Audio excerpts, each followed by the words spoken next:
Hey everyone, welcome back to the show. So happy you're here with us today. Yeah, whether you're listening on your morning commute, at the gym, or honestly lying in bed doing nothing. Which, by the way, is totally valid. Extremely valid. No judgment here. Today we're talking about something that literally every single person on this planet does or should be doing. Sleep. Sleep. Sounds boring, right? Like, what's there to talk about? You close your eyes, you wake up, done. Oh no, no, no. It is so much more than that, Spoiler, most of us are doing it wrong. including us, to be honest. Okay, before we dive in, let's do our vocab list. 10 new words for today. Ready? Hit it. Number 1. Deprive. It means to take something important away from someone, like, I was deprived of sleep all week. Felt that in my soul. Number 2, chronic. Something that happens again and again over a long time. Chronic sleep deprivation. Not a fun phrase. Nope. Number 3. Cognitive, related to thinking and the brain. Sleep affects your cognitive performance. Number 4, restore. To bring something back to its original condition. Sleep helps restore your energy. Like charging your phone. Except your phone is your body, and your brain, and your emotions. Exactly. Number 5, hormone. A chemical in your body that controls many functions. Sleep affects your hormones a lot. Number 6, drowsy. Feeling sleepy, heavy, hard to keep your eyes open. I feel drowsy right now, actually. You always feel drowsy.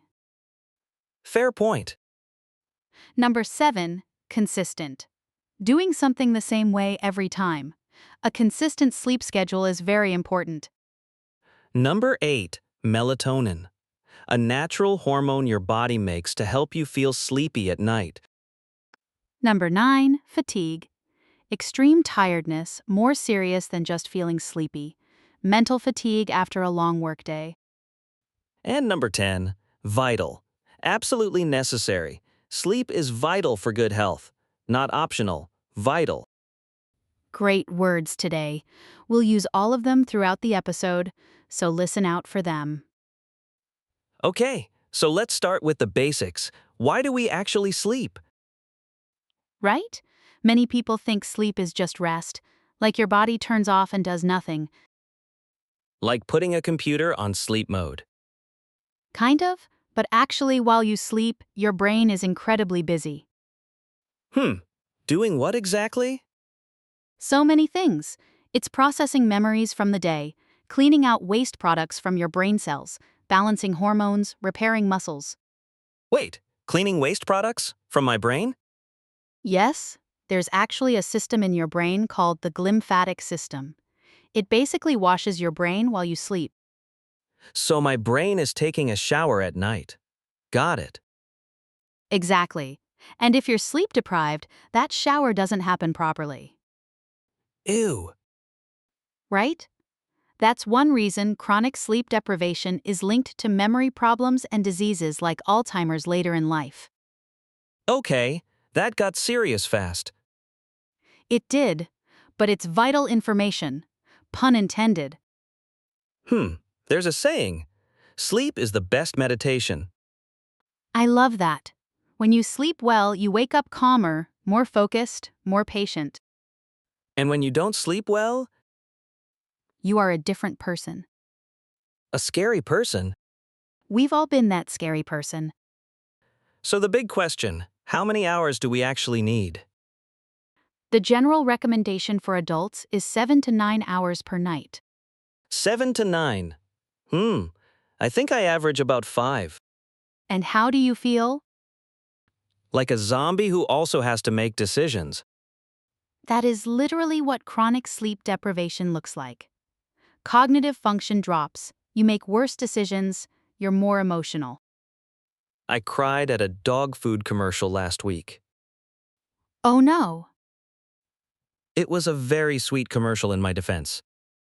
Even losing 1 or 2 hours a night consistently has a big impact.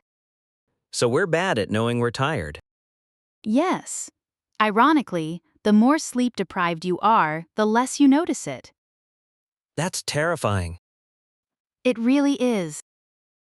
Okay, so sleep deprivation is basically being drunk but less fun.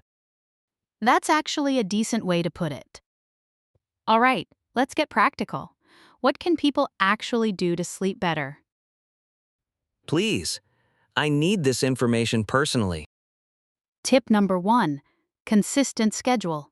Go to bed and wake up at the same time every day. Even on weekends feels aggressive. I know, but your body has an internal clock called a circadian rhythm, and it loves consistency. Okay, that makes sense.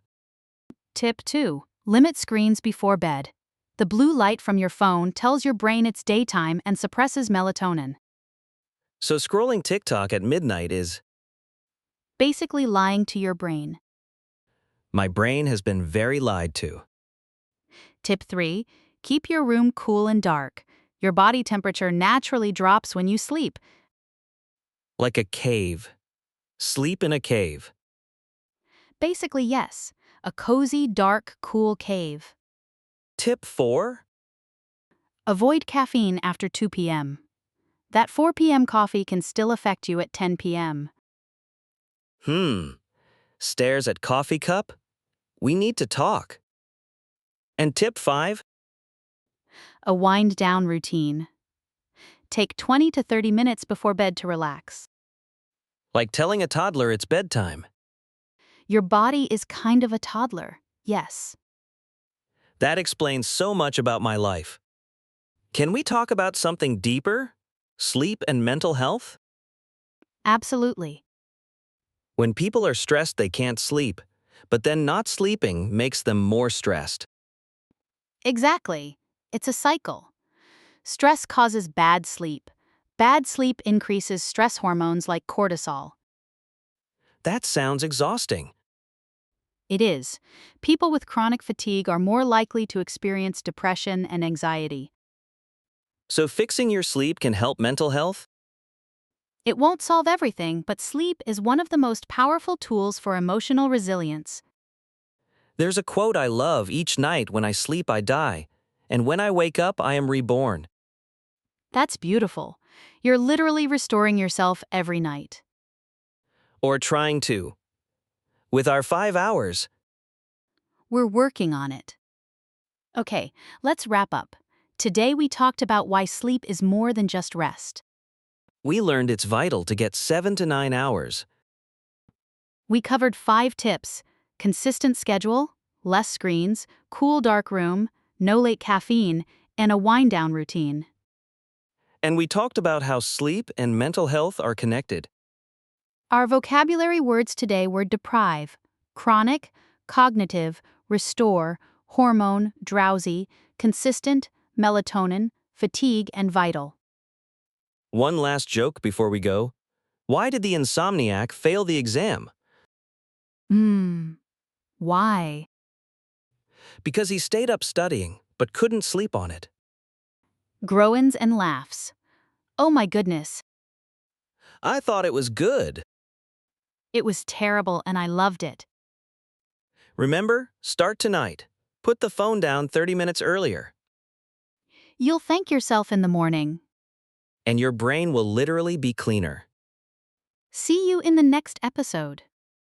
Sleep well, everyone. Bye. Bye.